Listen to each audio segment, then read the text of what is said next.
Movie के start में हम एक गांव को देखते हैं जहां पर एक लेडीज एक घर के सामने कुछ रिचुअल परफॉर्म कर रही थी। उस घर में कुछ तो ऐसा हुआ होगा जिसकी वजह से वो रिचुअल परफॉर्म कर रही थी और उस रिचुअल के दौरान उस घर का दरवाज़ा गलती से खुल जाता है और वो लेडीज जब चेक करने के लिए घर के अंदर जाती है तो घर के अंदर जाते ही एक आत्मा उस लेडीज को मार देती है और छत पर लटका देती है। और जब ये सब कुछ गांव वाले देखते हैं तो बहुत ज़्यादा डर जाते हैं। इसके बाद सीन शिफ्ट होता है और हमें 4 साल बाद का सीन दिखाया जाता है। हम एक कॉलेज को देखते हैं।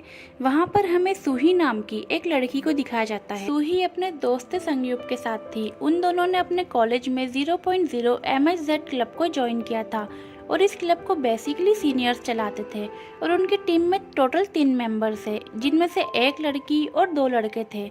यहाँ पर इस क्लब का लीडर टाइसो उन सबको एक वीडियो दिखाता है। वो उन लोगों को एक हॉन्टेड हाउस के बारे में बताता है, उसी हाउस को जिस हाउस को हमने मूवी के स्टार्ट में देखा था। टाइसो यहाँ पर इन लोगों को बताता है कि वहाँ पर एक लड़की ने खुद को मार लिया था और वो थोड़ी सी मेंटल भी थी और उस घर में कोई भी नहीं रहता था। वो घर गांव से थोड़ा दूर भी था, इसीलिए वहाँ पर किसी को भी पता नहीं चला था कि एक लड़की ने खुद को मार लिया है। और जब उस लड़की को मरे हुए काफ़ी ज़्यादा टाइम हो गया था तो उसकी बॉडी उसके सिर से अलग होकर नीचे गिर गई थी और उसका सर अभी भी लटका हुआ था।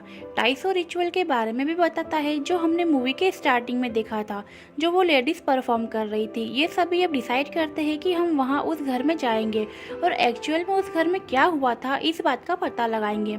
ये सुनकर संग थोड़ा घबरा जाता है, उनके साथ जाने से मना भी कर देता है, लेकिन ये सभी उसकी बात नहीं मानते और अपना सामान पैक करके उस घर की तरफ निकल जाते हैं। ये सभी उस घर की तरफ जाते हुए एक शॉप पर रुकते हैं और वहां से कुछ चीजें खरीदने लगते हैं। इन लोगों की बातों को शॉप वाला सुन के समझ जाता है कि ये लोग उसी घर में जा रहे हैं। तभी शॉप का ओनर उन सभी को मना करता है कि तुम लोग उस हॉन्टेड हाउस में मत जाओ क्योंकि वहाँ पर अक्सर पैरानॉर्मल एक्टिविटीज होती रहती है। लेकिन वो शॉप ओनर की बात भी नहीं मानते और अपनी अपनी चीजें लेकर उस घर तक पहुँच जाते हैं। अब उस घर तक पहुँचने के लिए इनको 5 मिनट का रास्ता पैदल चलकर निकालना था और वहाँ पर जंगल में सूही को एक बूढ़ी लेडीज भी दिखती है और ये बूढ़ी लेडीज कौन थी ये बात आपको आगे चलकर पता चलेगी। इस घर में आने के बाद ये सभी इस घर की एक एक चीज को देख रहे थे, पर तभी उनकी टीम में से एक मेंबर जिसका नाम यून जंग था उसको एक टनल नजर आता है। यह टनल क्या था इसके बारे में भी आपको आगे जाकर ही पता चलेगा। ये सभी अब खाना खाते हैं और रात को अपना सारा सेटअप लगाते हैं। वह घर के चारों तरफ कैमरे, मॉनिटर्स और मशीनें लगाते हैं। उस घर के आसपास और भी कुछ घर थे, इसीलिए वहां पर भी कैमरे लगा देते हैं और ये सभी मिलकर डिसाइड करते हैं कि रात को हम सभी मिलकर मैजिक करेंगे जिसके जरिए आत्मा को बुलाया जा सकता है। ये सभी अब अपने टीम मेंबर्स में से किसी एक के ऊपर रिचुअल करेंगे और साथ ही साथ उसके माइंड में एक मीटर को भी फिट करेंगे जो लोगों के दिमाग के फ्रीक्वेंसी को मॉनिटर करता है। और अगर वो फ्रीक्वेंसी 0.0 MSZ हो जाती है इसका मतलब ये था कि वो बंदा कब्जे में आ गया है और इस काम के लिए यून जंग को सिलेक्ट करते हैं। अब यून जंग को लेटाकर उसके आसपास नमक का सर्कल बना देते हैं और दूसरी तरफ वो 2 डॉल्स लाते हैं, एक को फांसी पर लटकाते हैं और दूसरी को पानी में किसी जानवर के लीवर के साथ रख देते हैं।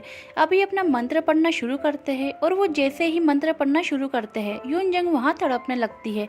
अब वो जैसे ही उसको संभालने के लिए उसके पास जाते हैं तो यून जंग हंसने लगती है, मतलब कि वो इन सभी के मजे ले रही थी। लेकिन अब उसके मजाक की वजह से यहाँ पर एक गलती हो जाती है।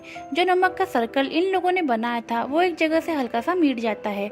अब ये सभी लोग वहाँ से चले जाते हैं, लेकिन उनके क्लब का लीडर जो टाइसो उसके साथ ही रहता है। दूसरी तरफ हम सोही को देखते हैं जो थोड़ी घबराई हुई थी। वो दूसरे रूम में जाकर रेस्ट करने लगती है और वहाँ पर उसके पास सेंग भी आ जाता है। इधर इनकी टीम के 2 मेंबर्स कैमरे को ही देख रहे थे। अब यहीं पर हमें दिखाया जाता है कि सोही को वहाँ पर एक आत्मा नजर आती है और वो उसे देखकर बहुत ज्यादा डर जाती है। तभी हमें इनके ग्रुप का एक मेंबर दिखाया जाता है जो टॉयलेट करने के लिए बाहर गया था और वहाँ पर एक अजीब सा बर्ड को देखता है जिसकी आंखें पूरी रेड थी और उस बर्ड का पीछा करता है। वो बर्ड अब जाते जाते उसी टनल में चला जाता है और ये देख के वो लड़का वहाँ से बाहर आ जाता है और अपनी फ्रीक्वेंसी मीटर को देखता है। वो यून जंग के माइंड फ्रीक्वेंसी को देखता है जो बहुत तेजी से घट रही थी और बिल्कुल लो होते होते 0.0 MSZ हो जाती है। अब ये सब देखने के बाद तो वो बहुत ज्यादा डर जाता है। जैसे कि हमें पता है कि 0.0 MSZ यानी कि यून जंग बिल्कुल पोजेस्ड हो गई थी। अब यून जंग को चेक करने के लिए वो कैमरे के अंदर जाने लगता है तभी हमें यून जंग पॉजेस नजर आती है। अब वो खुद ही रूम के बाहर आ जाती है और उसकी आंखें भी पूरी वाइट हो गई थी। अब ये लड़का जिसका नाम हैंसुक है, ये बहुत ज़्यादा डर जाता है और जल्दी रूम में अंदर जाकर टाइसो को ये सब कुछ बताता है। अब ये सब यून जंग को ढूंढने लगते हैं। यून जंग को ढूंढते ढूंढते वो डॉल्स वाले कमरे में आ जाते हैं। तभी वो उन्हीं डॉल्स को देखते हैं जिनमें से एक डॉल का सर लटका हुआ था और बॉडी नीचे गिरी हुई थी। अब जल्दी से इनको यून जंग मिल तो जाती है, मगर वहाँ पर उस लड़के की आत्मा उसको अपनी तरफ खींच रही थी जिस टनल में वो बर्ड चला गया था। अब यहाँ पर ये दोनों यून जंग को निकालने की कोशिश करते हैं, लेकिन उसे निकाल नहीं पाते। ये सब देखकर सोही बहुत ज़्यादा घबरा जाती है। अभी दोनों डिसाइड करते हैं कि ये सबसे पहले सोही को कार में छोड़कर आएंगे, इसके बाद वापस आके उस टनल के दूसरे रास्ते को ढूंढेंगे और उसमें हॉल करके यून जंग को बाहर निकाल लेंगे। और हैन सारी फुटेज और वीडियोस को कार में जाके रख देगा। अब ये लोग अपने प्लान के अकॉर्डिंग ही काम करते हैं। तब उनको एक अंडरग्राउंड टनल में से यून जंग के चीखने की आवाज़ आती है। वो बहुत मुश्किल से उस टनल को तोड़ते हैं और यून जंग को वहाँ से बाहर निकालते हैं। तब तक काफ़ी देर हो जाती है। वो टनल वाली घोस्ट पूरी तरह से यून जंग पर हावी हो चुकी थी। उसने पूरी तरह से यून जंग को अपने कब्जे में कर लिया था। ये लोग किसी भी तरह यून जंग को लेकर कार में पहुँचते हैं, पर तभी वहाँ पर हम कार में डरी हुई सोही को देखते हैं। सोही बोलती है कि हमें उन डॉल्स को जलाना होगा। अगर हमने वो नहीं किया तो वो आत्मा हमारा पीछा कभी नहीं छोड़ेगी। सोही की ये बात सुनने के बाद हैन को ये काम दिया जाता है, मगर हैन उन डॉल्स को नहीं जलाता और वहीं पर फेंक के आ जाता है और वापस आकर इन सबसे झूठ बोल देता है कि उसने डॉल्स को जला दिया। अब ये लोग वापस आने के बाद यून जंग को हॉस्पिटल में एडमिट करवाते हैं। इनके क्लब का जो लीडर था टाइसो, वो यून जंग के साथ ही टाइम गुजारता है और बाकी लोग एक पास वाली होटल में चले जाते हैं। अब होटल जाने के बाद हैन का एक राज पता चलता है कि वो भी यून जंग को काफी ज्यादा पसंद करता है, लेकिन यून जंग टाइसो के साथ रिलेशनशिप में थी, इसीलिए हैन बहुत ज्यादा गुस्से में रहता है। वो कैप्चर की हुई वीडियोस को देखता है और नशे की हालत में यून जंग को उल्टा सीधा कहता है। अब यहाँ पर हैन के पास पैरानॉर्मल एक्टिविटीज के बहुत अच्छे फुटेज थे और वो इसीलिए इन फुटेज को बेचने के बारे में सोचता है। फिर वो एक टीवी एंकर को कॉल करता है और उन फुटेज के बदले बहुत सारे पैसे मांगता है। इधर सेंग जो अपने रूम में सो रहा था, उसके ऊपर एक छोटे बच्चे की आत्मा ने अटैक कर दिया। ये बच्चा कौन था ये हमें आगे जाके पता चलेगा। नेक्स्ट सीन में हैन टाइसो के पास जाता है और कहता है कि तुम थोड़ा रेस्ट कर लो, मैं यून जंग के साथ रहता हूँ। अब टाइसो के जाने के बाद हैन यून जंग को किस करता है और तभी यून जंग अपनी आंखें खोलती है और वो किस करते करते ही हैन को मार देती है। थोड़ी देर बाद यून जंग को होश आ जाता है और सभी लोग बहुत ज़्यादा खुश होते हैं। इसके बाद वो सभी होटल आ जाते हैं और होटल आने के बाद भी उनको हैन का कुछ भी पता नहीं चलता। उसके बाद होटल के एक रूम में यून जंग और टाइसोक एक दूसरे के साथ होते हैं और तभी यून जंग टाइसोक के माइंड पर हावी हो जाती है और वो उसको एक पास्ट याद दिलाती है और तभी वो डिप्रेशन में अपनी कार लेके होटल से निकल जाता है और कार चलाते चलाते वो रो रहा था। काफी सालों पहले टाइसो ने इसी तरह गाड़ी चलाते हुए एक लड़की को मार दिया था और उसका पछतावा अभी भी उसके अंदर था। टाइसो के अंदर के गिल्ट को वो आत्मा ऑब्जर्व कर लेता है और उसके खिलाफ यूज करता है। टाइसो रोते रोते अपना कंट्रोल खो देता है और गाड़ी को एक जगह पर ठोक देता है और वहाँ पर टाइसो की भी मौत हो जाती है। अब टाइसो के मौत के बाद यून जंग सेन को अपना अगला शिकार बनाती है। वो सेन को कॉल करके अपने रूम में बुलाती है। उसके बाद वो सेन के सामने वही छोटा लड़का बनकर उसके सामने जाती है। यहाँ हमें पता चलता है कि वो छोटा लड़का सेन का बड़ा भाई था। कुछ सालों पहले जब वो छोटा था तब उसके भाई का एक्सीडेंट हुआ था। उस टाइम सेन भी बहुत ज़्यादा छोटा था और बहुत ज़्यादा घबरा भी गया था, इसीलिए वो अपने भाई को बिना बचाए वहाँ से भाग जाता है और इसी वजह से उसके भाई की डेथ हो गई थी और वो आत्मा अब सेन को सुसाइड करने का कहती है। सेन को इस बात का इतना ज़्यादा गिल्ट हो रहा था कि वो खुद को मारने के लिए भी तैयार हो जाता है, लेकिन उसी टाइम सोही आ जाती है और उसको मरने से बचा लेती है। पर तभी हम देखते हैं कि यून जोंग के अंदर की जो आत्मा थी वो उसकी बॉडी को छोड़ देती है और तभी उनके पास एक कॉल आता है और वो उनको बताता है कि स्विमिंग पूल के पास हैन की डेड बॉडी मिली है। अब ये लोग बहुत ज़्यादा दुखी हो गए थे क्योंकि इन लोगों ने अपने 2 दोस्तों को खो दिया था।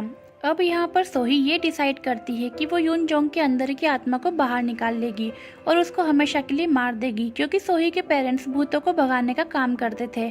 इसीलिए उसको इतना ज़्यादा कॉन्फिडेंस था कि वो एक आत्मा को मार सकती है और वो यून जोंग को दोबारा उसी घर में ले जाते हैं। फिर से वही पुराना सेटअप लगाकर अपना काम शुरू करते हैं। तभी हम देखते हैं कि सोही का साथ देने के लिए वही ओल्ड लेडी आती है जो उसको पहले जंगल में नजर आई थी। और यहाँ हमें पता चलता है कि वो लेडी सोही की दादी थी, जो आत्माओं की दुनिया से इंसानों की दुनिया में सोही की हेल्प करने आई थी। अब ये लोग वापस से अपना रिचुअल परफॉर्म करते हैं और यून जोंग के अंदर दोबारा से वही आत्मा आ जाती है और वो आत्मा थोड़ी देर में अपने असली रूप में आ जाती है। अब ये सभी उस आत्मा को कंट्रोल करने की कोशिश करते हैं, लेकिन वो आत्मा बहुत ज़्यादा पावरफुल थी और वो सेन को अपने साथ उसी टनल में ले जाती है। और तभी उसके हाथ में वही डॉल आ जाती है जिसको हैन ने जलाया नहीं था और वहीं पर फेंक दिया था। अब सेन जल्दी से उन डॉल्स को जला देता है और जैसे ही उन डॉल्स में आग लगती है वो आत्मा भी जलकर मर जाती है और सेन यू भी वहाँ से जिंदा बाहर आ जाता है। लेकिन यहाँ पर सबसे बुरी बात ये थी कि यून जंग मर चुकी थी। उस आत्मा ने यून जंग की गर्दन तोड़कर उसे मार दिया था। लास्ट में सिर्फ सोही और सेन यू भी जिंदा बचे थे और अब ये दोनों अपने अपने घर चले जाते हैं। इसके बाद हमें कुछ टाइम बाद का सीन दिखाया जाता है जहाँ पर सोही और सेन मिलते हैं।